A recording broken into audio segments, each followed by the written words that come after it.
crickets, man. Okay, guys, we are live.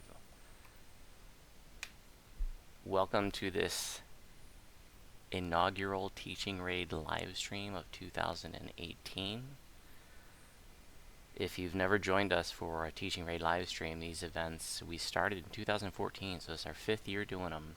And these are events designed to get new players into raids. So sometimes we're getting people that are brand new to the game and they're just learning raids. Sometimes we get longtime players who have avoided the raiding scene. Sometimes we get people who run other raids, but maybe just they're new to the particular raid that we're doing in any given week. And so throughout the winter and spring, we'll be doing different raids each week. And most raids we'll be doing twice. We're going to cycle through most raids twice. Some of the raids we'll only be doing once. In years past, we did every raid twice, but there are more raids now, so it's hard to fit that all in the winter and spring. Yeah, as it is, we already go into like July. So what we're doing here is, we're not trying to make these folks experts in the raids. We're just trying to give them a basic level of competency so that they feel comfortable and they can go into maybe a pug of the raid and have a decent idea of what's going on and know what to do. Hey guys, welcome to those who are just joining the live stream. Magical Bamboo and GKS. I'm going to take a few minutes to get the folks that are signed up. We just got 3 sign-ups today, which is a decent showing for the first one. A lot of times I've noticed that sign-ups for the first one of the year are pretty low, and especially something like Shroud. Most people know Shroud, but every year we get people that are new to it. So I'm gonna start inviting those folks now.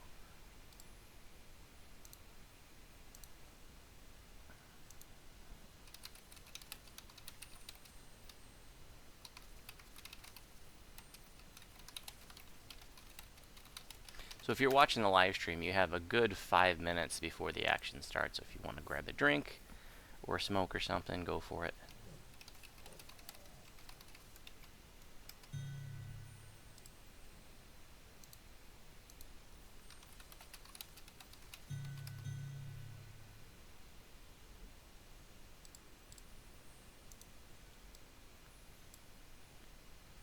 Hey, Elaine Fear, welcome.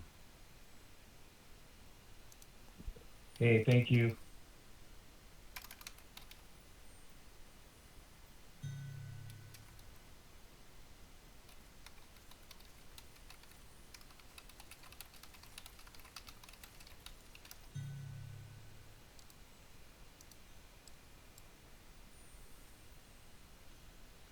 Hey, Chakma, welcome.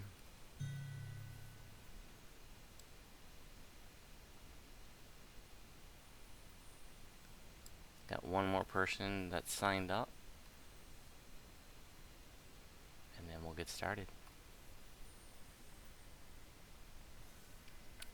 When I said pug, you thought I meant the dog and not a public group. Pug means pick up group for anybody watching that doesn't know. It could also be a dog, but not in this context.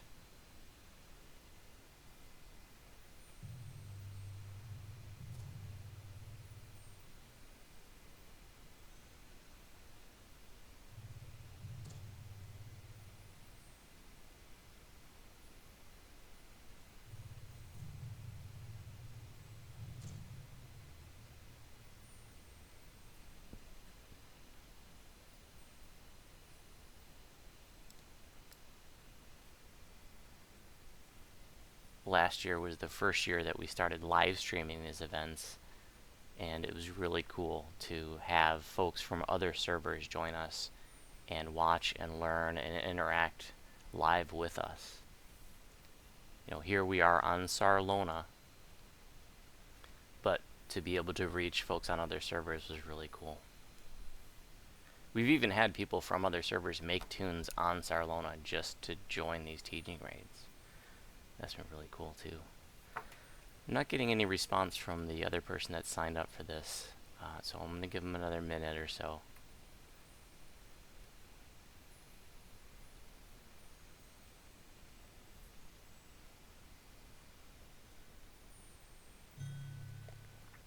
think somebody needs to switch to a blow off. I'm having a blow off.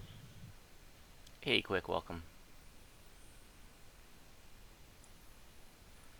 Alright, that's everybody who's signed up. Welcome everybody. This is our first teaching raid of 2018, and I believe that all the folks that signed up today have never joined one of our teaching raids in the past. But let me know if I'm wrong. Have any of you attended our teaching raids before, like last year or in years past?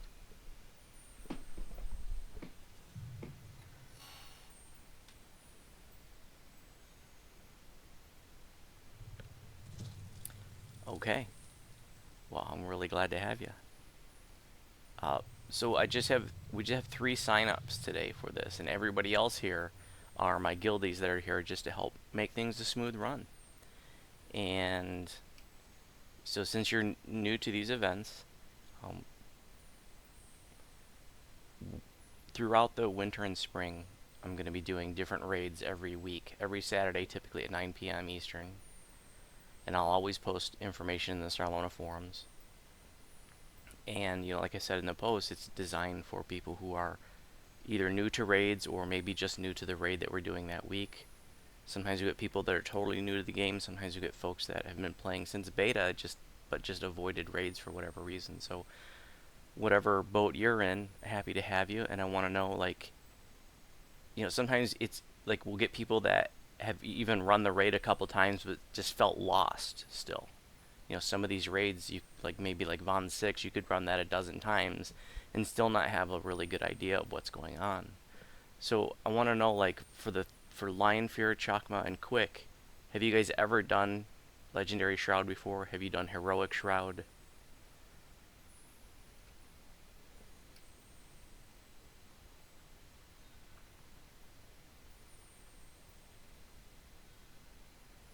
No to either. Wow. That's awesome. Okay, cool. So Lion Fear, when you say once, have you done a legendary once or regular ones? The Heroic Shroud ones? Okay, cool. Well, if you've done Heroic Shroud, which sounds like 2 of you have, then you're gonna find Legendary Shroud to be very familiar. It's basically the same. Part 5 is different, and there are some subtle differences, some minor differences in the first 4 parts, and I'll be sure to point those out. And we're just going to be doing it on normal just to keep it nice and relaxed. If you need to pause your bravery bonus, go ahead and do so. Go ahead and step in when you're ready.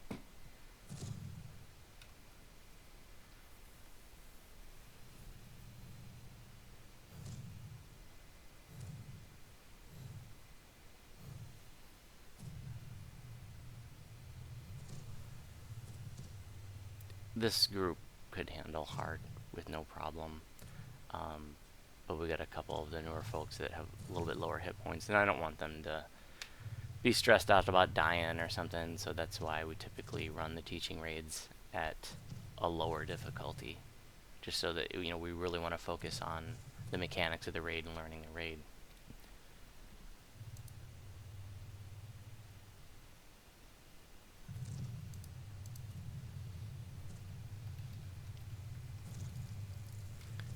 Okay, cool, we're all in. So I'll be giving instructions for the entire raid, and if you guys have any questions at any part of the raid, just let me know. I'm happy to explain things.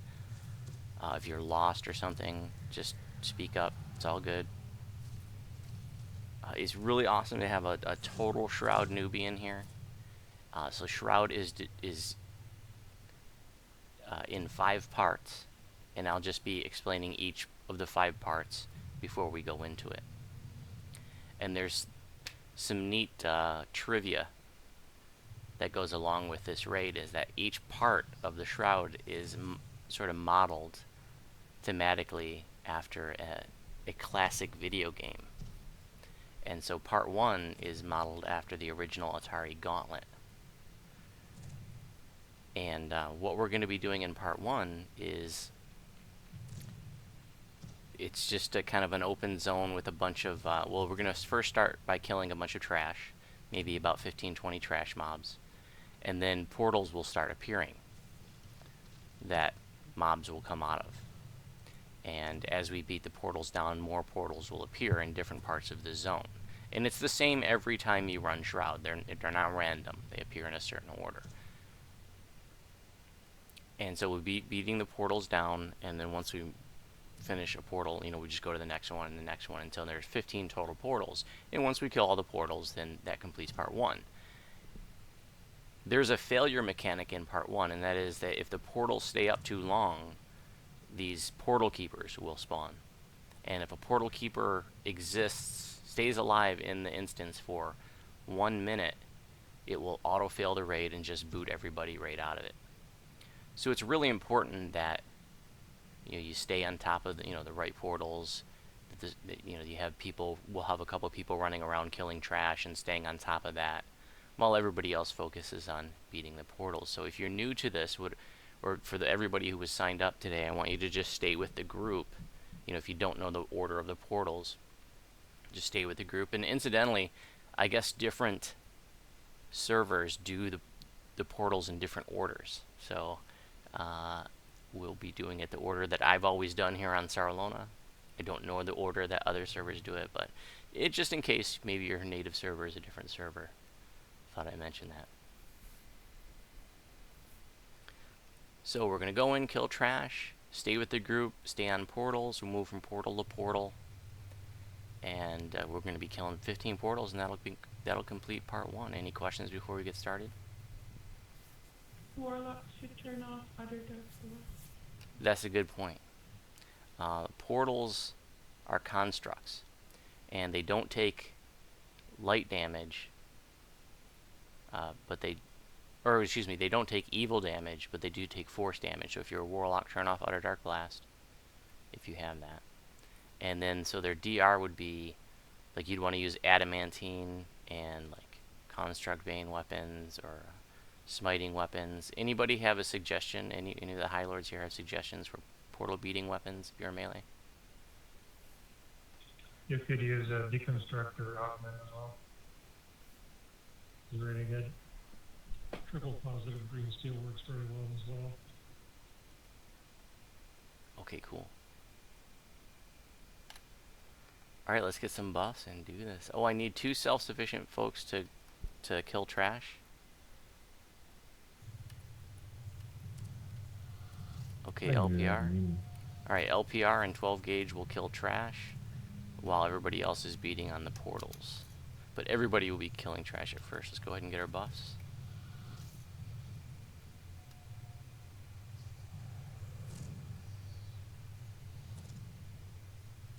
And for those watching the live stream, if you guys, I want to know, like, is there anybody watching who's never done Shroud or you've never done Legendary Shroud? If you have questions along the way, just ask. My attention is focused here on the group in the game, but I will be watching the chat as well. Alrighty. This raid does lock, sort of.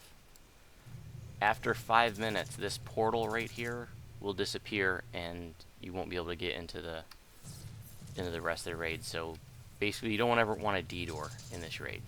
You will be locking yourself out. So right now, you can just split up, kill all the trash. You can see in the upper right hand corner it says clear the double scouting force, 17 left. And then once we kill all this trash, the first portal is basically right where we came in.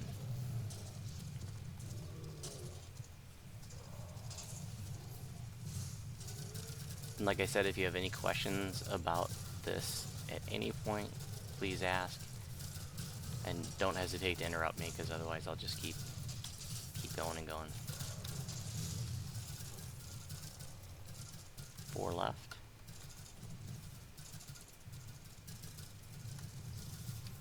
Okay, the first portal is where we came in.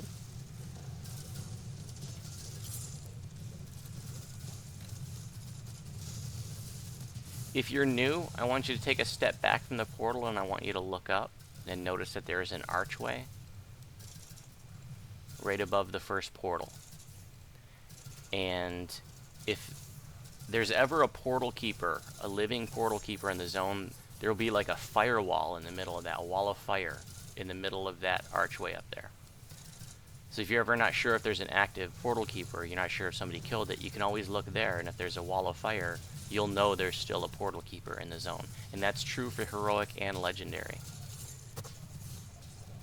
For the next portal, you can jump up the little spike step, or you can go around the ramp.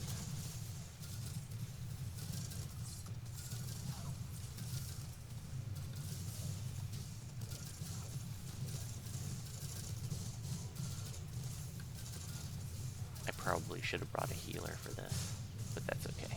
It's just normal, we'll be fine.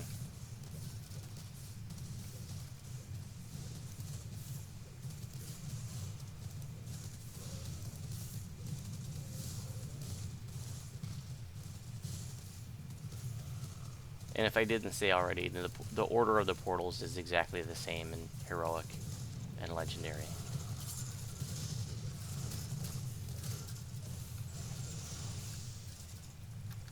The next portal is right across the way here to the east.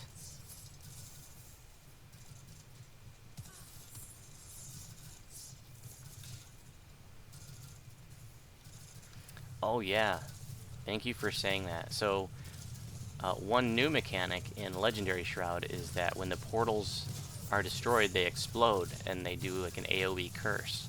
So good to have remove curse pots. That doesn't happen in normal Shroud, they just disappear.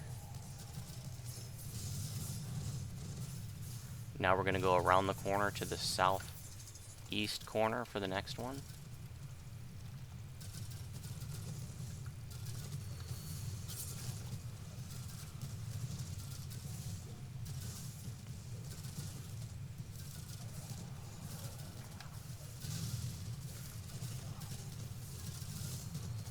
And by the way, we are live streaming this event right now, so we have folks watching from other servers, watching and learning along with us.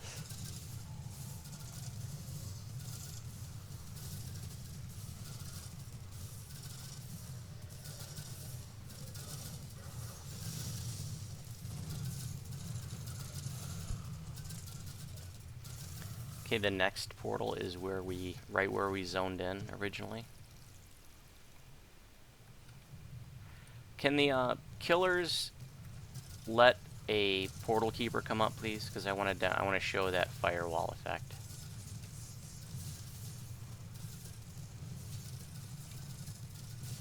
Okay, cool. You got that 12 gauge? Okay, cool. I guess it is.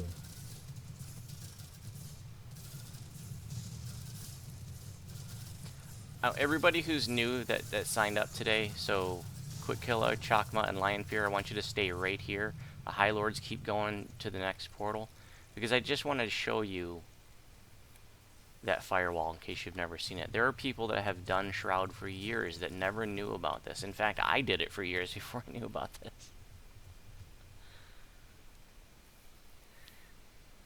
One of the things that we like to do in these teaching raids is show you not only how the raid works, but sort of what can happen when things go wrong and what to do.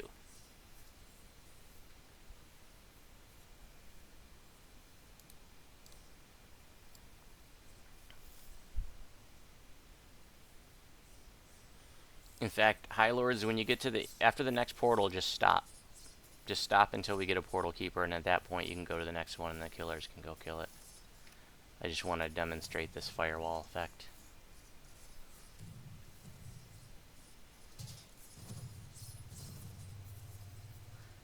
And I'll bet there's some people watching the live stream that didn't know about this firewall. Be honest. I bet I did Shroud for 6 years. In fact, I didn't even know about that until it went legendary. Before I knew about that mechanic.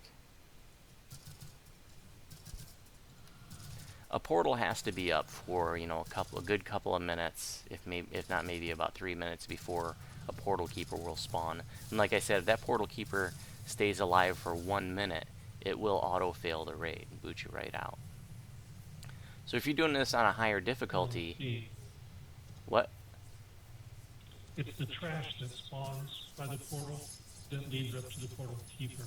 There are 3 or 4 waves of trash that will come out of that portal, and the final wave is the portal keeper. So in order for one to spawn, we have to stop killing all trash. Oh, okay. So if you're doing a higher difficulty, Shroud, or you're doing it short-handed, you have lower DPS, you definitely can get portal keepers that come out and people aren't killing stuff fast enough, and you can definitely fail as a result of that.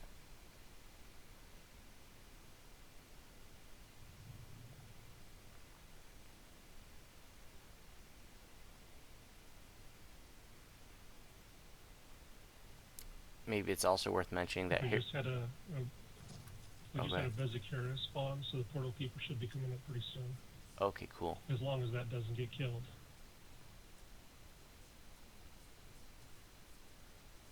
There's the firewall there. Mhm. Look up, guys, and you see what I'm talking about. That means that there's a living portal keeper in the zone. Okay, killers, go ahead and kill it. Everybody else, continue on to the portals. Thank you for doing that, guys. The party should be, the killing group should be at the northwest portal upstairs,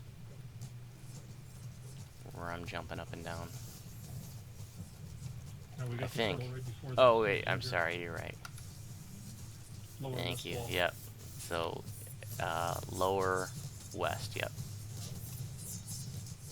Thank you.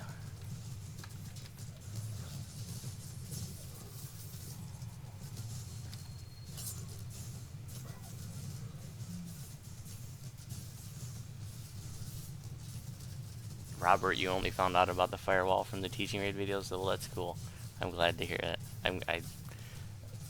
I love that people learn from these events, but I also really appreciate like when longtime players will watch it and pick up even just like little things like that.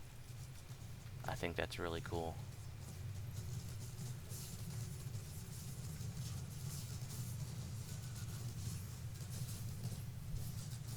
Now the next one is around the corner and up the ramp in the upper northwest.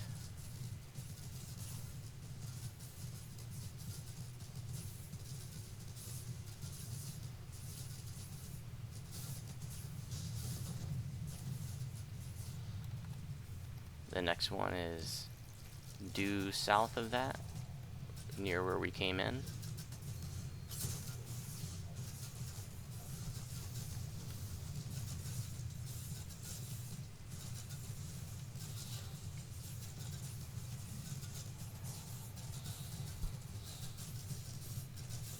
I like to just set it to change shape and turn on auto attack and be lazy about it. That's what I'm doing now.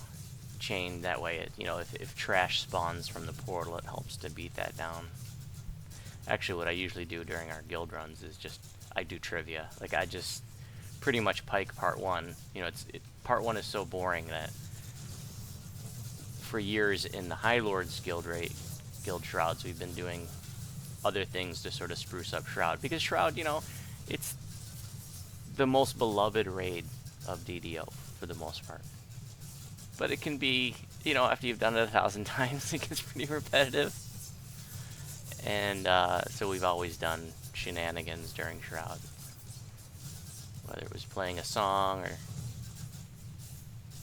but like I was saying, in Legendary now, I actually do trivia. So now we're going to go up to the southeast. Up the ramp to the southeast corner. And for those of you who know that I host like public games of trivia, like during Halloween and the holidays and Easter and stuff, I actually test drive all of those trivia questions to my own guild during our Shrouds. Because I don't want to come up with like poorly worded questions or ambiguous questions and you do them for the first time to the public.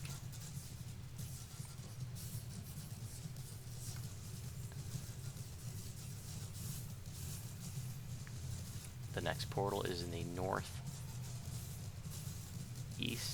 upper northeast.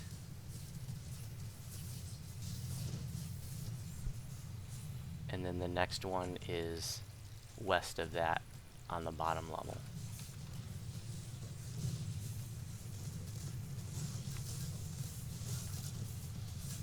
we just have 2 more portals after this one.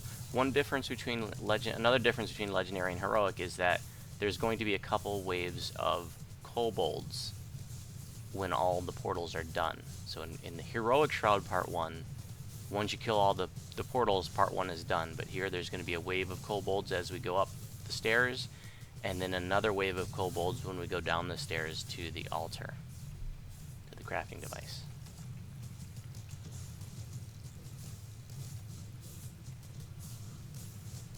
It's also worth mentioning that, you know, here in the Legendary Shroud you can craft your Legendary Green Steel, and Heroic Shroud has Heroic Green Steel, and you have to be in Legendary Shroud to craft Legendary Green Steel. You craft your base Legendary Green Steel items in the basement of Meridia, but then all the tiers are crafted here inside the Shroud. You cannot craft Legendary stuff in Heroic Shroud, and you cannot craft Legendary Green Steel on your guild ship Green Steel devices. You have to be here in the Shroud, in Legendary Shroud. Okay, the last portal is to the east on the upper level.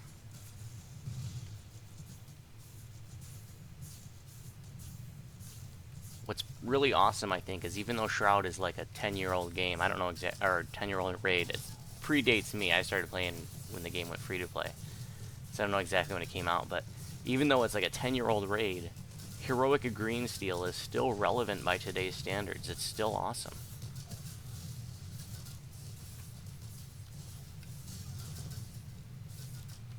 Alright, now we go to the north central. Up the stairs, there'll be a wave of kobolds.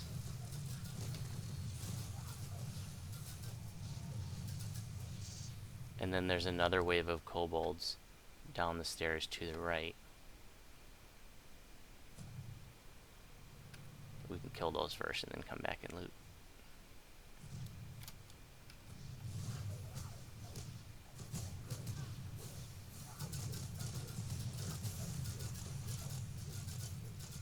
Alright, now you can get your chest. Just like Heroic Shroud, there's small crafting ingredients can drop here, and it's the same as as Heroic. But they're just called like Legendary Small Double Scale and Legendary Small Twisted Shrapnel, etc. There are no legendary versions of like the basic ingredients that you would get from the Heroic Shroud flagging quest, like the twigs and the pebbles and the locust husks and the chipmunk funk. There's no legendary versions of that. You don't need anything like that to craft your base items. Your base items are just made from, I believe, Commendations of Valor and the Codex runes that you get from the end chest. Yeah, you do need shards as well. They don't drop from legendary. If anybody has green steel they'd like to link as examples, go for it. I'm wearing a few pieces of green steel. And then heroics, I definitely, you know, I've always found that when I'm TRing and I get to level 11 and 12, it's one of the most gratifying parts of the TR process, is putting on your heroic green steel.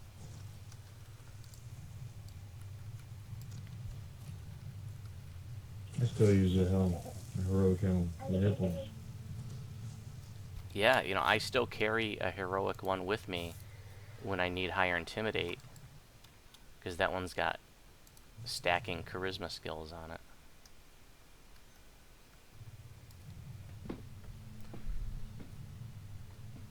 Okay, so I'm going to explain how the next part works before we go in there.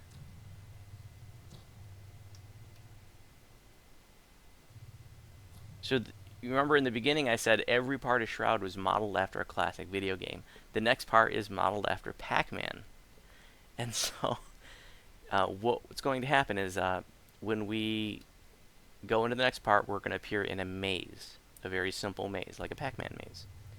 And we'll appear in a random corner. And what I want everybody to do is to go to the southwest corner.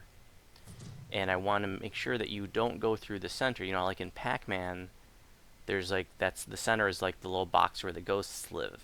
Well, here, it's where the mini-bosses are, and we don't want to aggro them until we're ready. What we're going to do is going to be trash mobs throughout the maze. And so we can drag them all to the southwest corner and just beat them all there as a party. And once we clear the trash, then we're going to send somebody up to go get the mini bosses.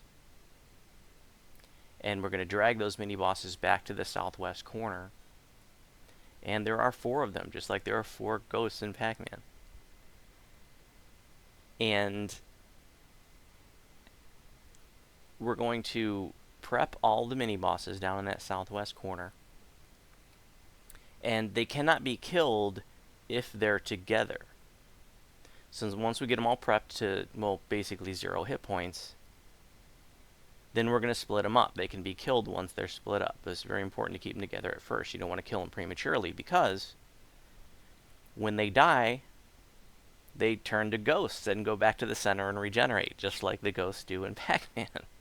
So what we have to do is split them up and kill them before any of them get back and regenerate.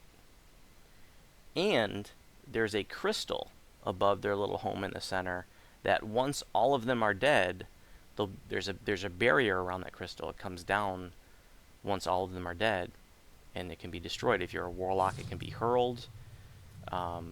It has a lot more hit points than the heroic one. The heroic one, by today's standards, like, you can one-shot it with just about anything. But the legendary one, it's got some hit points. It's not just a one-shot deal. If you got a hurler, that's great. They can one-shot it with Hurl Through Hell for a warlock.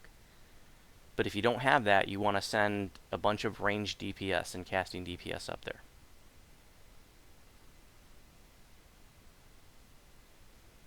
So you're going to appear in a random corner of a maze. You're going to go to the southwest corner, but not going through the center. So if you appear in one of the north corners, you're going to go due south and then over to the southwest corner. Drag all trash with you. Don't fight trash until you get to the southwest corner. Once we clear all the trash, we're going to go get the 4 mini bosses, drag them to the southwest corner, get them all prepped to 0 hit points, then split them up and kill them. And then we'll have somebody in the crystal to kill the crystal once they've all been killed. And then once that crystal is destroyed, that's what opens the way to part 3. Any questions for part 2?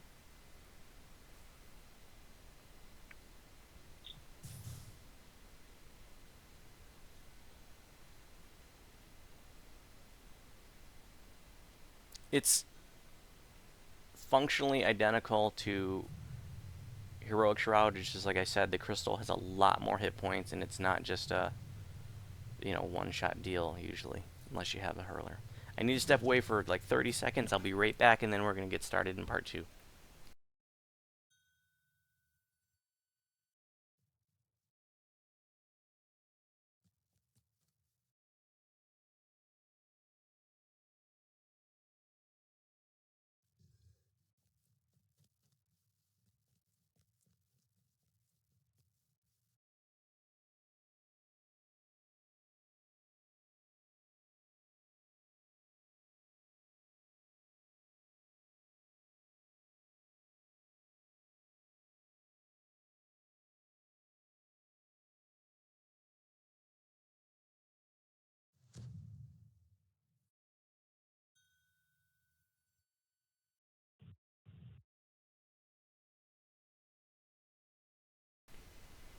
Alright, we'll click the altar.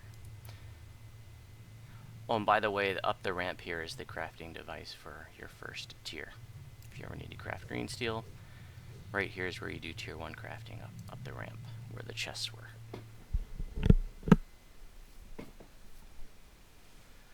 Okay, remember, you're going to appear in a random corner of the maze. Go to the southwest corner. If you're in the north corner, go due south. Don't go through the center. Drag all trash with you. Remember to turn on Utter Dark Blast if you turned it off, if you're a warlock.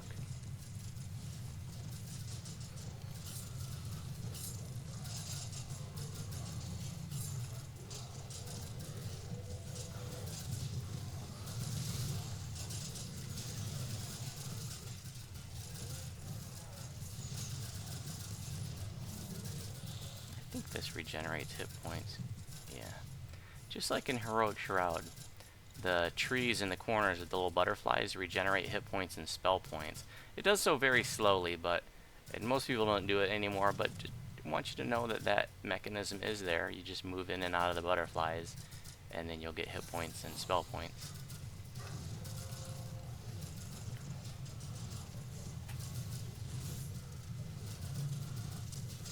Here are our mini bosses. It's there's like 12 different potential mini bosses.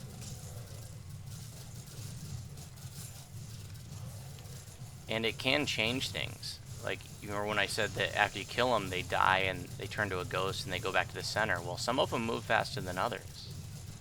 Like the Earth Elemental here, he's pretty slow. But there's a Bezakira and a Fire Elemental that could potentially be a mini-boss, and they're super fast. Luckily, we don't have those. But they can get back to the center within seconds, and it can be pretty tricky if they get there first. And if they get there first, then we have to beat them down again. In fact, the first time, I want them to regenerate because I want the new folks to see what happens. So we're not going to kill the crystal the first time.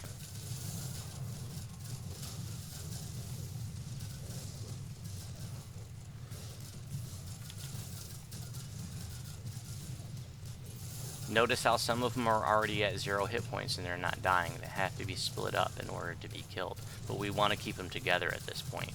Now normally what we do is just run them up the west side, and then they'll separate sort of on their own because they have different run speeds. But what I want is I want all the High Lords to hold the aggro here, and I'm going to take all the newer folks up to the center. If somebody could get this aggro off me, that'd be awesome. Who do you got? I got no one. Okay, I want the 3 folks that signed up today to follow me to the center. Masu's following someone. Oh, some of them are the masses following. I got him. Cool, thank you. I just want you to see what the center looks like, and I want you to see them coming back and regenerating. Remember what I said earlier, I want you to see what happens when things go wrong. You're going to be in Shrouds where this turns into a mess. Because sometimes you get in pugs that are disorganized, they don't kill at the same time, people aren't following instructions. I mean, I've been in groups where we had to redo this 3-4 times.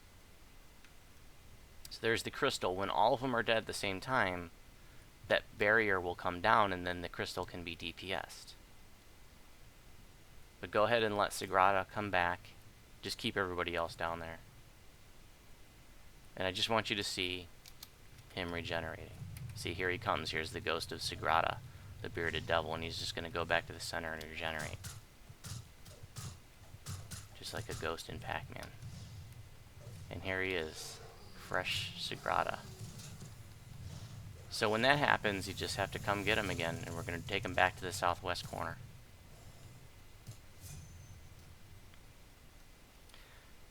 LPR, you're a hurler, right? Can you do the crystal for us? Sure. And quick, I don't know how many hit points the crystal has. It's a decent amount, because, I mean, you know, it makes it a lot easier to have a hurler in here, that's for sure. You can go ahead and go up there now, LPR.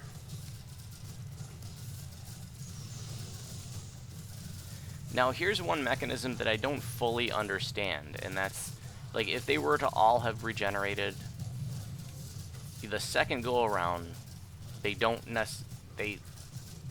typically don't need to be separated in order to be killed, which can make it a little trickier to kill them all at the same time.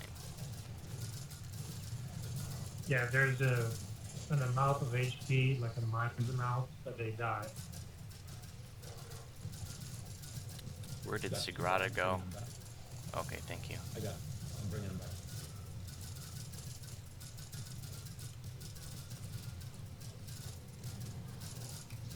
Okay, work on Yeah, he Sagrada, has guys. random aggro, so.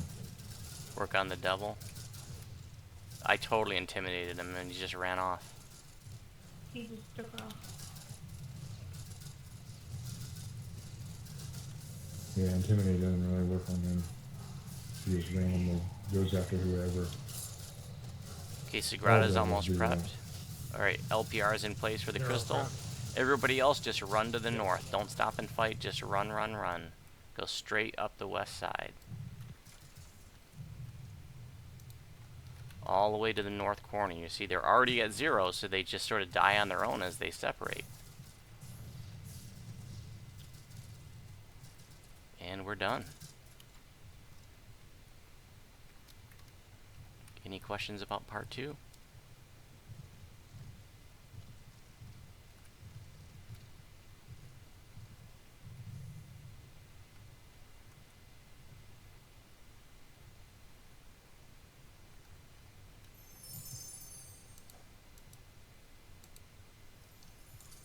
Hey, Prince Noob Sauce, I know who you are.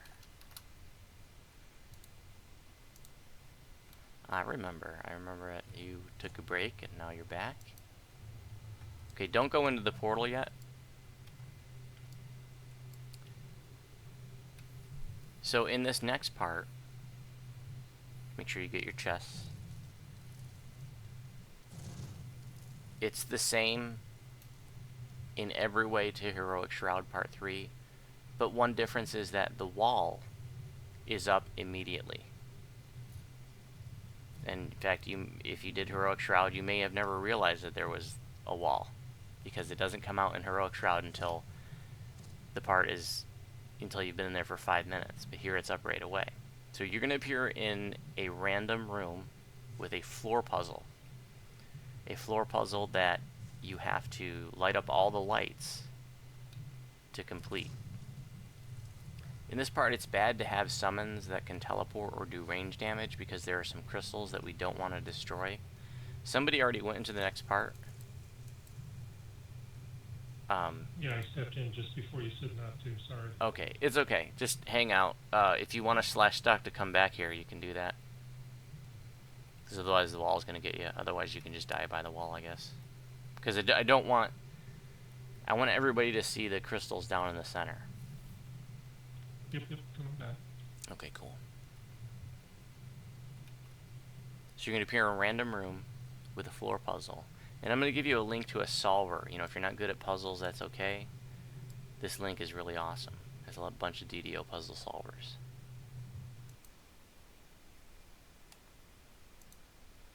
And I'm going to put the link to this video in the video description for those of you watching it later.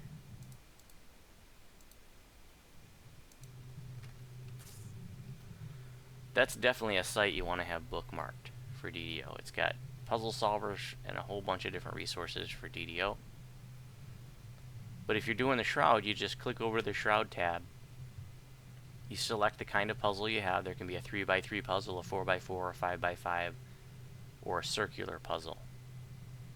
And you just enter the way the lights are, and then click Solve, and it'll tell you which spaces you have to hit in order to solve it. And once all the lights are lit, then the door will open to let you out of the room.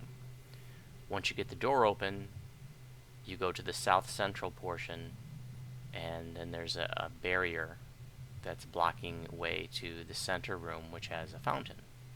In order to bring that barrier down, there are 3 crystals above the door that you have to break. Those are the only crystals in part 3 that we want to break. If you break the crystals above the door to your puzzle rooms, what it does is it will complete the puzzle per se, but you get locked out of some extra chests. So most groups will do the puzzles. Some groups will say, you know, just break crystals. They don't care about the extra chests. But there are ingredients in the chest, so I want us to go ahead and do all the puzzles. So do your puzzle, go to South Central, go into the center room, and there's a fountain, and you can click on the fountain head to pick up some lunar dew, or a vial of lunar water. You can only carry one at a time. And you have to take that vial of lunar water back out to the puzzles and click on the little fountain heads in the puzzle rooms, and it starts the water running. And you have to do that for all 11 puzzles. You complete the puzzle by lighting up all the lights, then you go get water and get the water running in the puzzle rooms, and then once that's done for all 11 puzzles, then this part is considered complete. While this is happening, there's going to be 2 prismatic walls that are sweeping through the zone clockwise. And if you touch that wall, you will die instantly. There is no save. If you even look at that wall wrong, you don't even have to be near it much of the time. It'll kill you. So just stay away from the wall. It's some of you are going to die from it though, because it's going to start sweeping through the rooms right away, and there's just no way to avoid that. So don't stress, it's no big deal. I want you to see what happens anyways.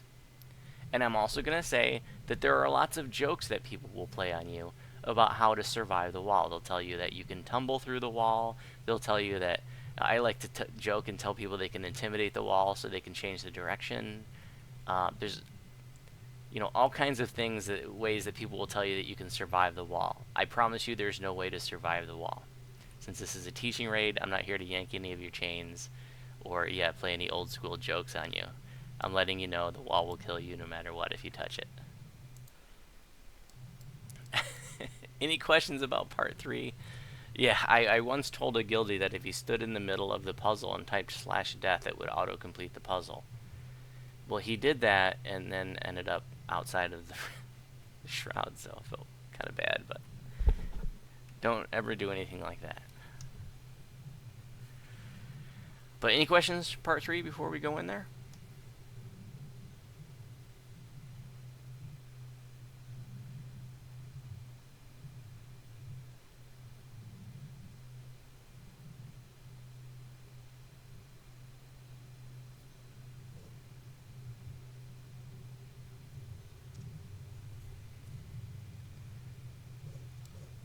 Alright, go ahead and click on the portal. You'll be in a random puzzle room. 4x4 is the easy one. Oh, and I got the wall. I got my puzzle done. Wall got me. Finished my puzzle, and there we go. I think you're gonna get hit too. Yep. Oh, I was right across from you. I'm supposed to wait before breaking the crystal here? Is that it? You know what? Just go ahead and do those crystals in the south central. Because otherwise the wall could potentially kill everybody. Okay. And we don't want that. Oh man, I didn't have a chance to finish it. I was hitting the last room. Did you grease the wall? To slow it I down? just Oh, I stepped down. forgot grease. Did you should have tumbled through the Stepped wall. out and bada boom. If the escape works too. Don't panic. This is very common for there to be multiple deaths in this part. In Heroic Shroud, like I There's said, also a change that Wall's coming about again. the kobolds once you break the crystal. oh yeah, there's some That's kobolds different. in the center room when you get in there. So in Heroic Shroud, there's nothing there. No mobs. Wall's in the northwest. There are 2 holes now.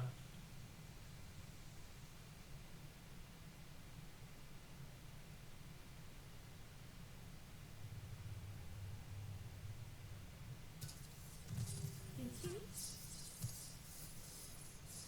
I just went ahead and jibbers and finished my puzzle, and then died. Thank you, LPR.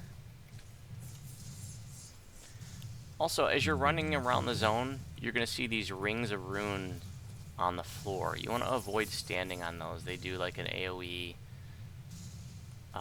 damage effect. I think they can do like horrid wilting. So generally just stay away from the rings of runes on the ground.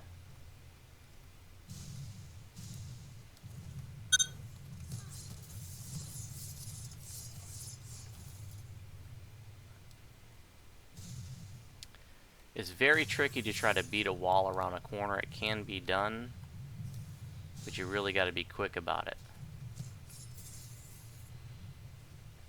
The wall doesn't round the corner like in a sort of normal way. It actually disappears one way and then reappears out the other way. Oh, Susan. Thank you, sir. I want the 3 newer folks to gather in the center when ooh, we got some couple of them are dead. But just go ahead and hang out in the center when you get there.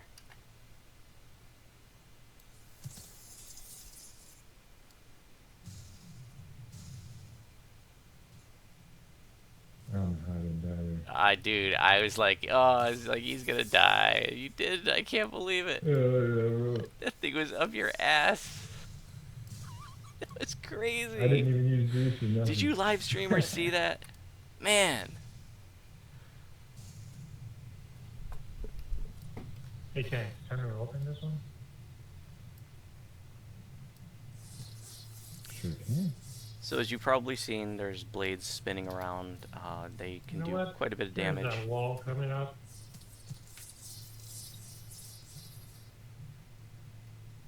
Especially if you get to, like, hard and, elite. Yeah, The wall blades will coming do a up lot there of now. damage on elite. If people are dead inside a room, you can pick the locks to the doors or you can knock them.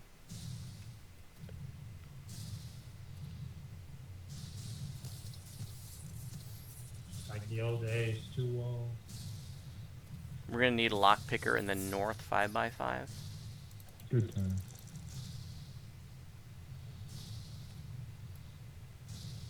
I'm gonna follow the wall around you there.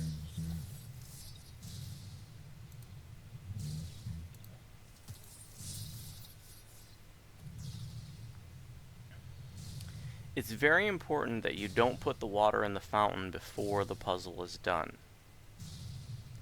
But technically speaking, you just have to make sure not to do that for the very last puzzle. If you do it before the very last puzzle is done, then you will lock yourself out of the extra chest and the extra chests in the center. But generally speaking, just don't ever put water into a puzzle fountain until that puzzle's done. Or break the crystal. Yeah, and don't break the crystal above the door, because that will also lock you out. It makes that room considered complete for purposes of advancing the raid, but it will lock you out of the extras. That's one of the crystals I'm talking about, or that crystal up there, for example. Every door to these puzzle rooms has a crystal above it that you don't want to break. Sometimes you'll get Shroud leaders that are just like, break the crystals, and nobody cares about these chests, but like I said earlier, they have ingredients, so I think most groups get them. Just click on the fountainhead, give you a vial lunar water. If you get up here by the fountainhead, you can see the wall moving around the zone if you've never seen it from the middle. And there should be 2 of them up right now. Thank you. Wall to the north. So there's that wall there. There's one wall in the southeast corner right now, turning the corner. And then I think there's another wall that's in the northwest corner, yeah. Northwest? I don't think it'll kill me over here. You can't jump over the walls, but you can get on top of the wall. It'd be neat if you could jump over the wall there. A little shortcut, but nope.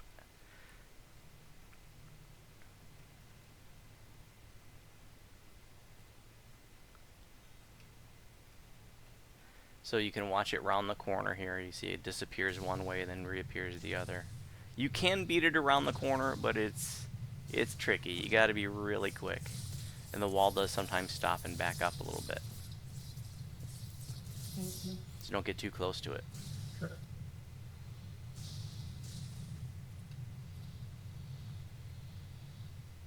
It's weird, really, because sometimes you can be right on top of it and not kill you, and then sometimes you're so far away it gets you. It is the thing. Wall turning in northwest corner. I'm getting hiking.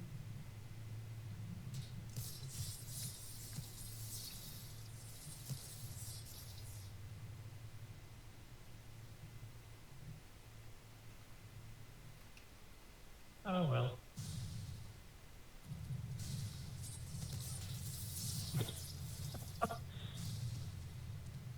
If you are just joining the live stream, this is our inaugural teaching raid event of 2018. This is our 5th year doing these events, and it's where we take new players or people that are new to the raids that we're doing, and we teach them how these raids work in a low stress learning environment.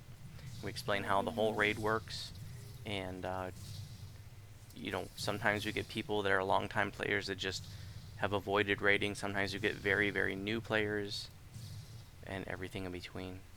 I'll go ahead and do it. Oh, sorry. Walls about to crash.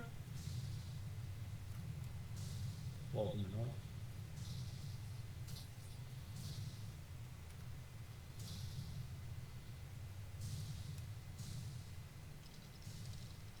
Walls coming, guys. Uh-oh. I think I screwed it up too. Oh man. Got me. Too slow. Oh, sorry. Yeah.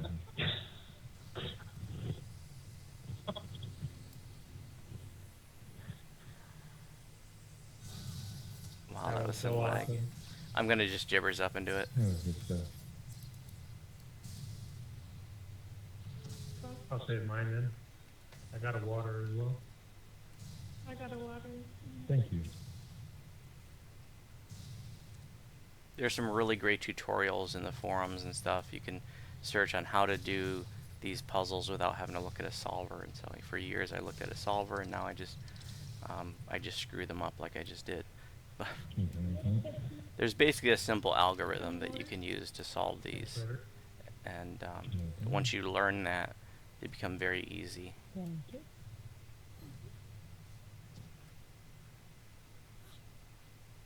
Alright, 5x5 is done.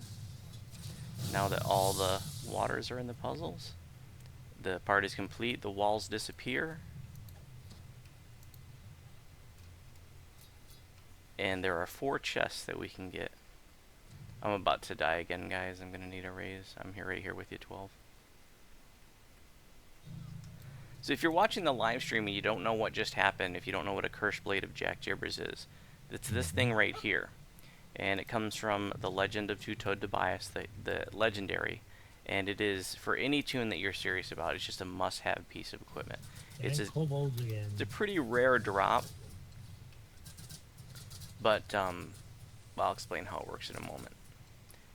Also, for what it's worth, you can get hit points and spell points back in the center by jumping up and down in the water. Just in case you ever needed. There's also like a little, in the corner down here is a little sweet spot that you can hit that makes your spell points and hit points regenerate super quickly. Unfortunately, you can't see that because I'm full. But right here, you just swim into the corner, and it just like because you're like bouncing around, it counts like that you're moving in and out or something. Grab your 2 chests underwater. Does have medium ingredients, that's for tier 2 legendary green steel. And then get your 2 chests out by the shrine.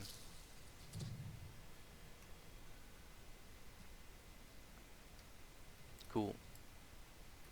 And this is where the part, or the tier 2 crafting device is, the Altar of Subjugation.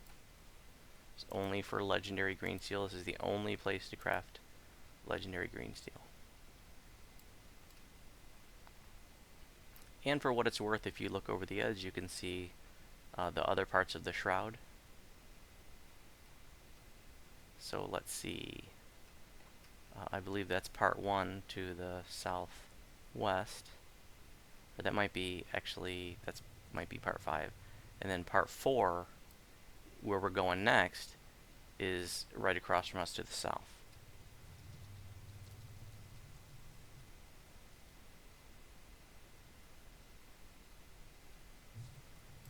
And then I think that's part 2 over to the west.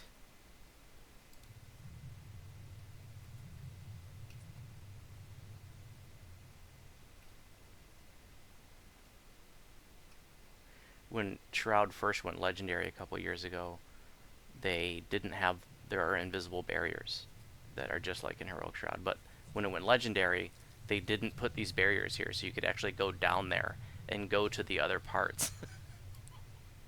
Like from here and stuff. It was kind of weird. There's a Yugoloth ferryman here. You can repair gear here and sell your trash. You can also buy like spell components, and a lot of people don't realize that you can actually buy Shavarath energy cells here, which are needed to craft heroic green steel. You don't need those for legendary green steel, but you do need them for heroics. If you ever need those, you can get them from the little vendor here.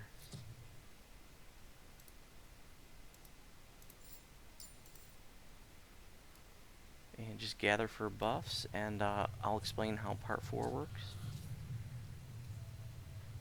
How many should you buy? Well, if you didn't have any, if you just bought 10, that would be more than enough. But when you run Heroic Shroud, you get them from there too.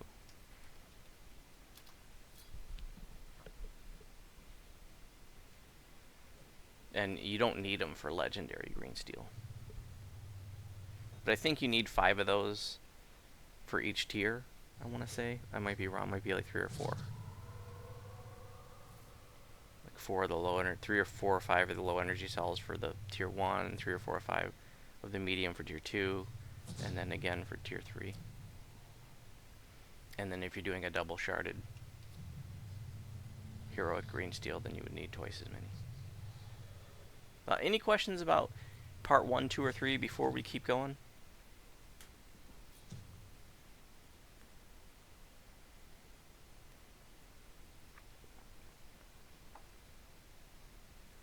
By the way, this video will be up on my YouTube channel, so if you wanted to go back and watch it for whatever reason, if you are new and stuff, that resource is there.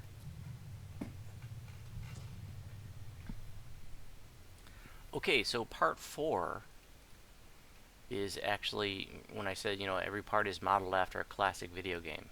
Part 3, some people, this one here, it's a contested debate. Some people say it's like Frogger. I think it's more like a classic game called Blueprint, but this isn't the place to argue that. But part 4 is definitely modeled after a classic game called Star Castle, which is a very, very old vector graphics arcade game. So we're going to appear in an arena, and there's going to be a couple waves. I did too. Classic. We're going to appear in an arena, and there's going to be a couple waves of trash mobs, bearded devils, I think orthons, maybe Bezakira. And we're going to kill them, and then the boss, Eritrikos, will appear, and he is affectionately called Harry. Everybody calls Eritrikos Harry. He's a pit fiend. And this part is really identical to part 4 in Heroic Shroud, but one important difference is that if people die in Legendary part 4, they stay right here, and they can be raised, whereas in Heroic Shroud, if you die in part 4, your soul stones get sent to part 5. So if everybody died, or when you start getting attrition in part 4 for Heroic Shroud, not by today's standards, but back in the day, it would become a real problem. But here you can raise people. So the boss, Eritrikos, the pit fiend, will appear in the center, and he won't move from the center. So melees just collapse on him, range tunes fire away, and after a few seconds there's going to be this ring of blades, the Shavrath Whirly blades that appear, and they're going to slowly encircle Eritrikos, getting closer and closer and closer until finally they collapse right on top of the melee group, right on top of Eritrikos.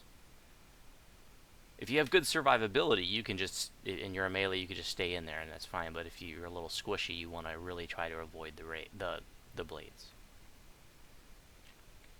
If Eritrikos is not killed by the time the blades reach him, then he will disappear and take a smoke break, and there'll be another round of trash that we have to kill. And then after about 30 seconds or so, Eritrikos will come back. And then, that's one round. Every successive round that it takes, at the beginning of the next round, there'll be these 8 null healers that are going to shoot these like green healing rays at Eritrikos, and they heal him really quickly. And so you have to kill those nulls really quickly, preferably with like insta-killers and stuff. Otherwise, if those nulls aren't killed right away, they can heal Eritrikos back up to full pretty quickly. So if you're if you're doing like a higher difficulty, you're in a short-handed group, you're in a low DPS group, part 4 can become incompletable if you cannot kill the nulls fast enough and do more damage to Eritrikos than they are healing him. So we appear in arena, 2 waves of trash, kill Eritrikos. I want to not kill him the first round because I want everybody to see, like, you know, we do have one person here who has never done Shroud before, so I want them to see those gnolls. So we'll just get Harry down to about 10% and then we'll stop. But any questions before we go into part 4?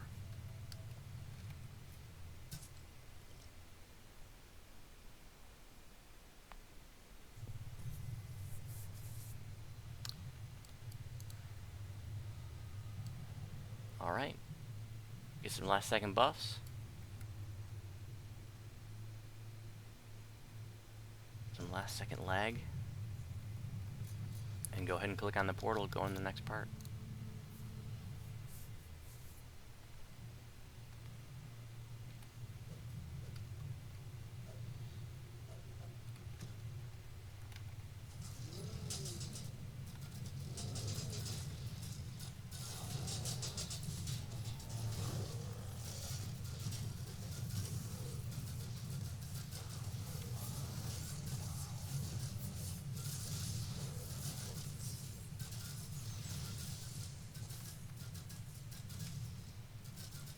By the way, Heroic Shroud is a very soloable raid by today's standards. You know, that came out, I think, when the level cap was like 12 or 16. So, you know, now you take your level 30 tune in there. It can be a really fun accomplishment to solo it. And if you've never tried it, I encourage you to try. Go in there, just go in there on normal. Take your level 30 in there and just have fun with it. It's one of those things that, you know, if you're a longtime DDO player, I think ought to be on your bucket list of things to do during your DDO career. And it's definitely easily can be short-handed, the heroic one.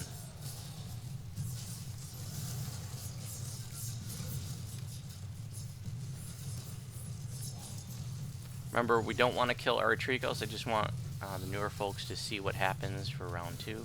So we're going to get Eritrikos down to like maybe 10% and then stop.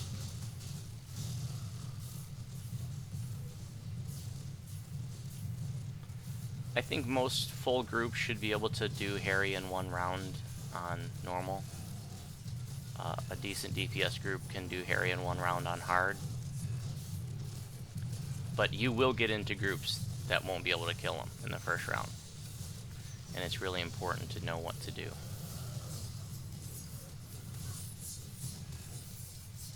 Here come the blades. Avoid them if you're squishy. Go ahead and stop DPS on Harry.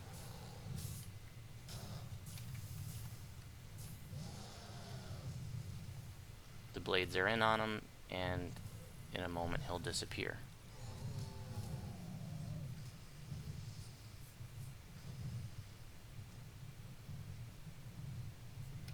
We're going to have a wave of trash to deal with. And this can go on forever like this. If you never do enough DPS to him, this will just keep going on forever.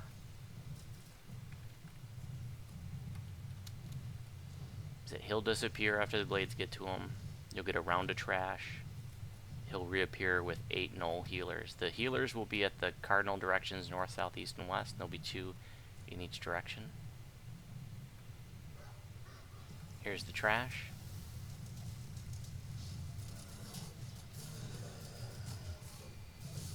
It is timed for Eritrikos to reappear, so you can't just like hold the trash alive and think that he's not going to come back. He's coming back regardless.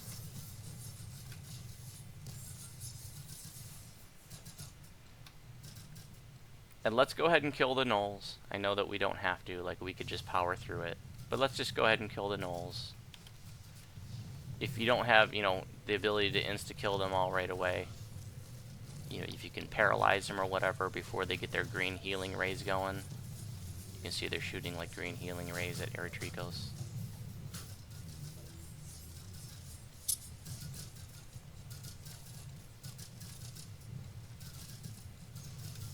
Alright, we can go ahead and finish off Harry. Good job, guys. Now you go out to the west or to the north. To the northwest corner, where you're going to get lots of lag just like Heroic Shroud. You can see part 3 to the north. Now, one difference here is that in Heroic Shroud, if you click the altar, a portal appears, and if you click the portal would be right here where I'm jumping between these pillars. It instantly kills everybody and drags them into part 5 as soul stones, and then they get resurrected as part of how part 5 works. But part 5 is different in Legendary. There is no portal that kills everybody. And I will say that the gag is to tell new folks in Heroic Shroud that if they jump and hit the center of the portal, you can get an extra chest. And so they'll goad the new person to do that, and then they click the portal and it kills everybody, and then everybody else acts like they did something wrong and just killed everybody. And it's actually pretty funny. When I was a newbie, they pulled that on me. And I felt really bad until they finally told me, no, that's just how it works. That's classic Shroud hazing right there.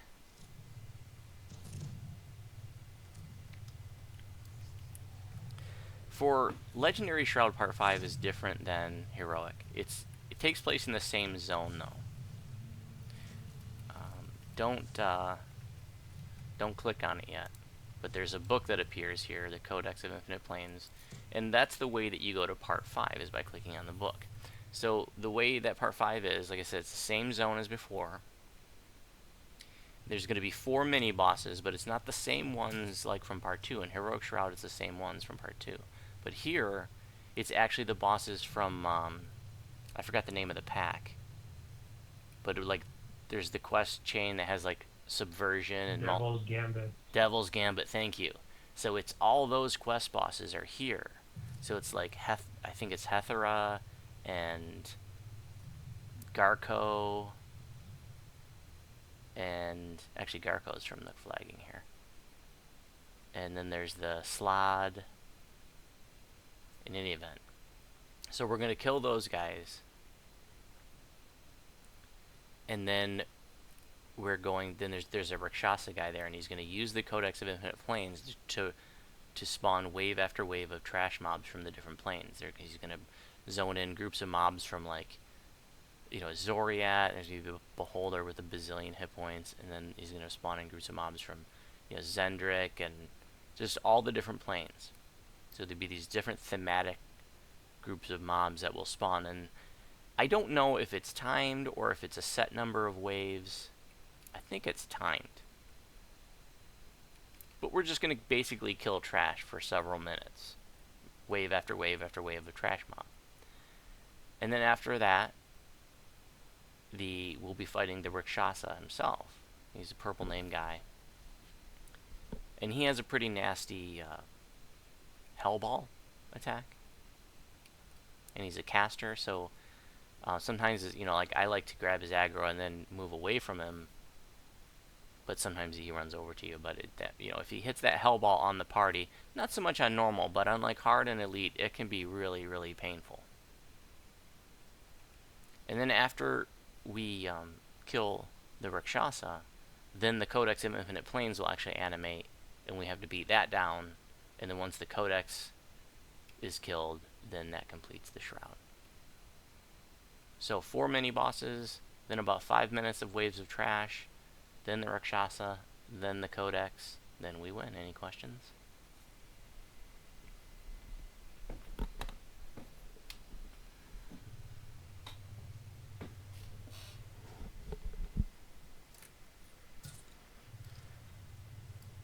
Alright. Last second bust, click on the Codex of Infinite Planes to go into Part 5.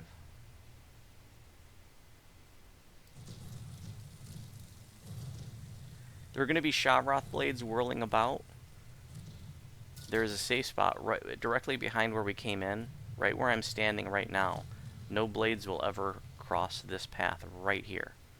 So if you ever needed to, you could stand here to avoid the blades. Some people also go up on these ledges back here in the corner. You can stay away from the blades and stuff up here.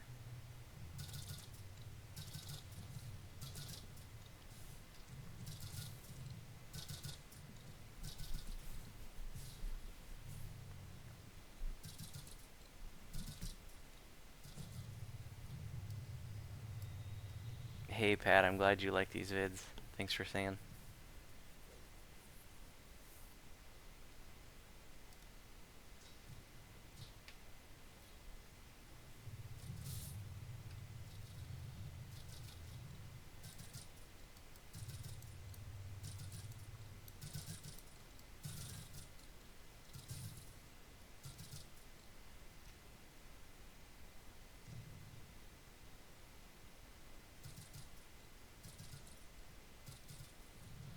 Okay, here are the 4 mini bosses. Hethra, the Erinyes, will disappear and reappear.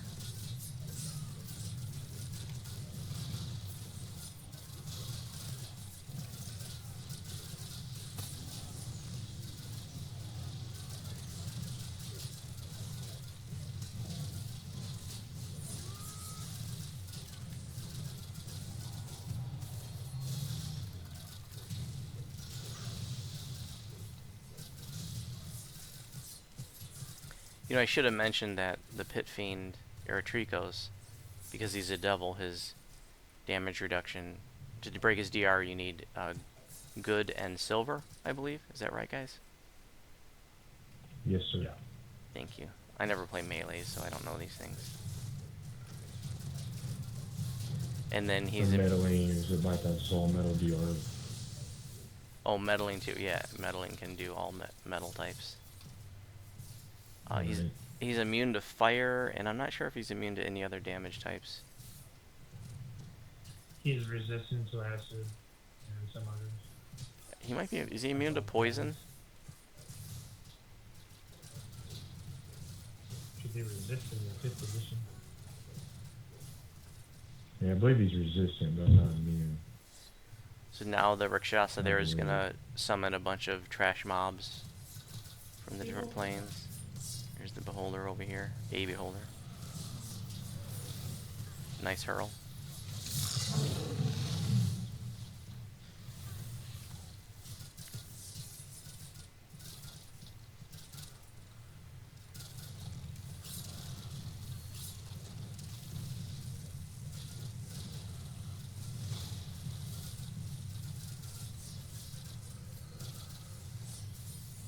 You can move in and out of the pools that are in the corners and get spell points and hit points back if you ever needed to. This is the same as Heroic Shroud.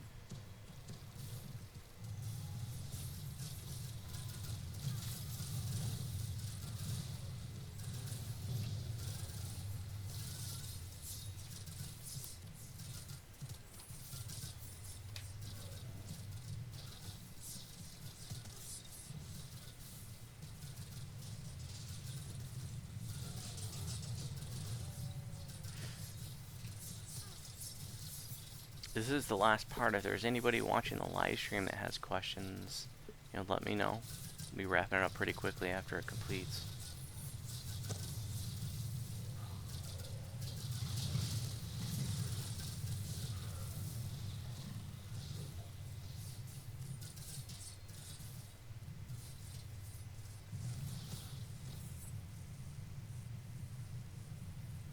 And there's one of those hitching lag spikes that we've all been seeing ever since maybe a couple weeks before Ravenloft hit. Those are so irritating. I do know that the devs are aware of it, and they definitely want to fix it. It's been happening for 6, 7, 8 weeks now.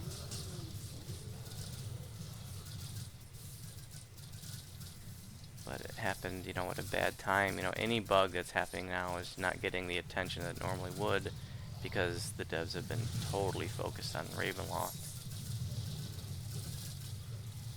So some really otherwise urgent bugs, like the one with lines of supply, you know, that quest has been closed for weeks because they can't get to it. All their energy is with Ravenloft. But hopefully now that it's been rolled out, the holidays are over, we'll get some important things fixed.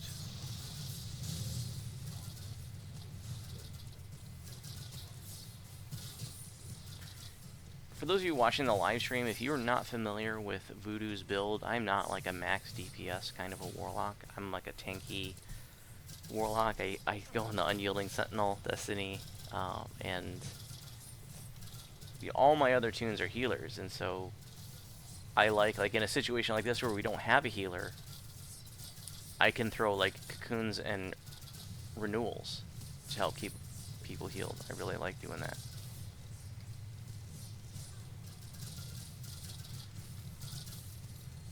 A tank not so necessary here in Shroud. At least not in normal.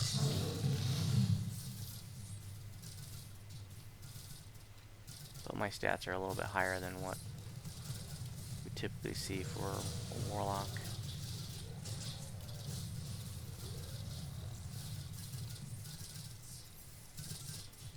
But I'm not a DC casting warlock, and I'm not, like I said, a max DPS kind of a burster or a blaster. It's just like how I like to play. High survivability. Okay, the Rakshasa is up.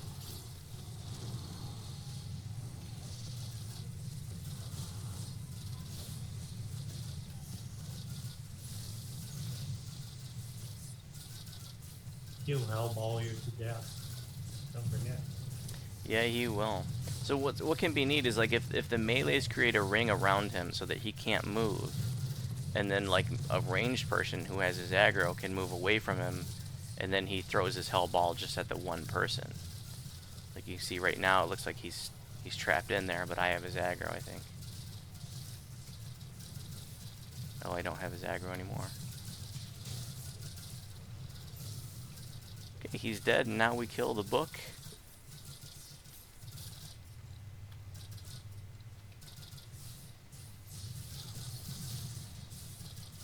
Once the book is dead, it will complete. Trash mobs continue to spawn while this is happening, so that can create a problem.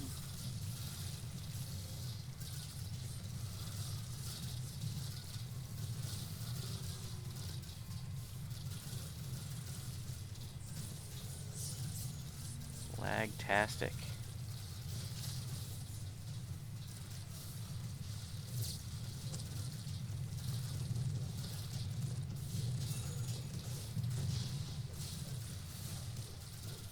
I do want to show you guys one thing before you loot and stuff, after we kill the book.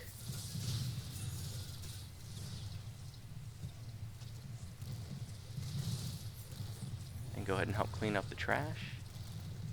Congrats on your... Well, I guess it's Chakma's first Shroud ever. Congrats on your first Shroud.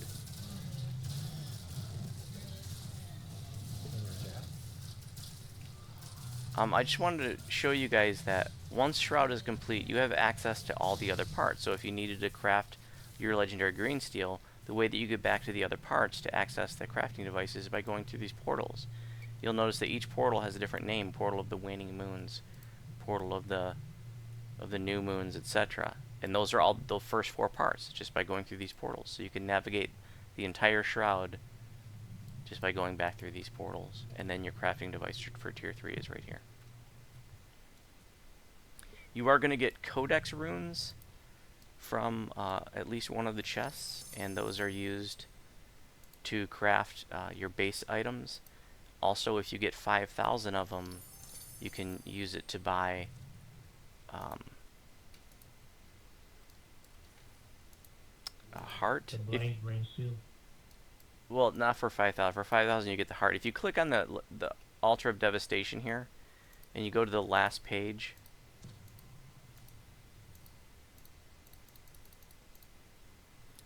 you're going to see an item called Immortal's Heart for 5,000 codex runes. And the Immortal's Heart takes the place of... In Heroic Shroud, you had the cleansing thing that you got after your 20th completion. But in Legendary Raids, there's no 20th completion lists in any Legendary Raids, because you get runes for those raids, and the runes are used in other Legendary Raids to buy the raid loot. But here in Shroud, it's used to get the base items, and then you can use 5,000 of the runes to get the Immortal's Heart. and that's what removes the taint of Shavroth from your green steel, allowing you to have multiple accessories. Otherwise, you can only have one green steel if it has the taint of Shavroth. If you try to equip 2 green steel accessories, not weapons, that have the taint of Shavroth, you'll tick for damage. So you got, like I said, you got to use the Immortal's Heart, slot that in your legendary green steel. That removes the taint from the accessory, allowing you to wear multiples. Any questions about any parts of Legendary Shroud before we conclude it?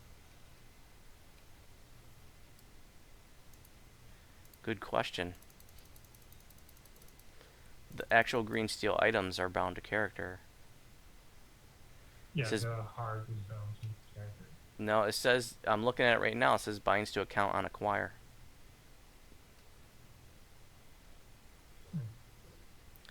And then the, yeah, I have, by the way, I have videos on crafting heroic green steel and legendary green steel. If you're interested in that, I'll put that in the link to this live stream. So you can watch those. You know, this isn't about how to craft that. So that resource is there if you like. And thanks for coming, everybody. Thanks for helping out High Lords. There'll be another teaching raid next Saturday, and I'll post details about which raid that is and stuff in the Sarlona forum soon. Don't forget to turn it in, and have a great night, guys. Everyone, have a good evening. All right, live streamers, last chance. If you have any questions, I'm going to break now, guys. Thanks again for coming. You guys have a good one.